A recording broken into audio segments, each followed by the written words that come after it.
আমার বাড়ির ছাদে বোম অস্ত্র ছিল। আমার বড় ভাইয়ের আতঙ্কিত হয়ে আমডাঙ্গার যিনি প্রার্থী তাকে নাকি বলেছে, ভাই তুমি একটু দেখে নাও, নাহলে পুলিশ চলে আসবে। শুনলাম তো আমার বড় ভাইয়ের ছোট ভাইয়ের নাম কি বলো তো?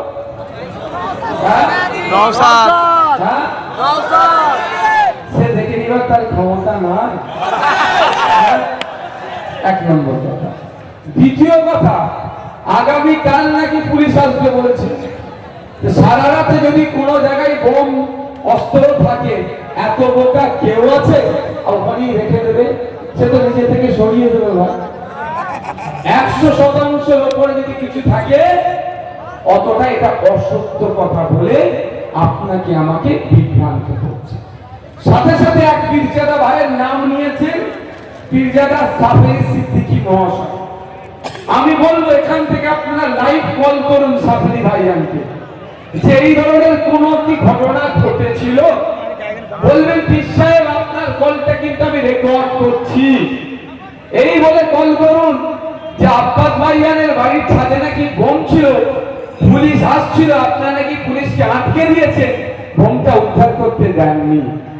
জিজ্ঞাসা করবেন, লাইভ কল করতে পারেন আপনারা, দুধকে দুধ পানিকে পানি। 3 নম্বর কথা, হক আর বেহক, ন্যায় আর অন্যায়। তুমি কিসের জনপ্রতিনিধি আগামী দিনে হবে? কারো বাড়ির ছাদে ইললিগাল আর্মস বোম সংরক্ষণ করে রেখেছে, তুমি সেটাকে না ধরিয়ে আরো পুলিশকে আটকাচ্ছ, তদন্ত করতে দিচ্ছ না।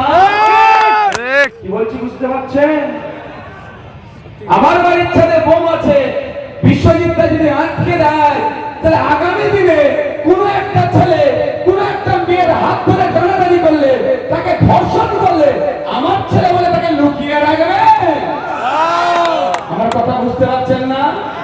আপনি অন্যায়কে প্রশ্রয় দিয়েছেন। আপনার কথা অনুযায়ী যে অন্যায়কে প্রশ্রয় দেবে, তাকে আইনসভার মধ্যে আপনি কিভাবে পাঠাবেন? ভাই পাঠানো যাবে? কালকে এখানে কেউ তোলাবাজি করবে, কাটমানি খাবে, এই ন্যাশনাল হাইওয়ে এক্সটেনশনের জন্য টাকা লুটে খাবে, ও আমার ছেলে বলে বদলাম হয়ে যাবে তৃণমূলের পার্টির বলে তাকে লুকিয়ে রাখবেন? এটা আইএসএ শিখায়নি। আপনাদের বলবো, অযথা বিভ্রান্ত হবেন না। আচ্ছা, 5 বছর ধরে আমাকে আপনারা দেখেছেন তো নাকি মাঠে ময়দানে রাজনীতি করছি? আজ পর্যন্ত কেউ 1 টাকা দুর্নীতি প্রমাণ করতে পেরেছে? প্রমাণ তো দূরের কথা, অভিযোগ আনতে পারেনি। একবার কি করেছিল, আমি যখন জেলে ছিলাম, বাংলার মানুষ উত্তাল, মাইন্ডকে ডাইভার্ট করার জন্য, কনফিউজ ক্রিয়েট করার জন্য, যে নওশাদ সিদ্দিকী হয়তো অপরাধী এই বলে দেওয়ার জন্য, হঠাৎ একটা প্রেস কনফারেন্স করে এক অখাপচোর নেতা কি বলেছিল মনে আছে?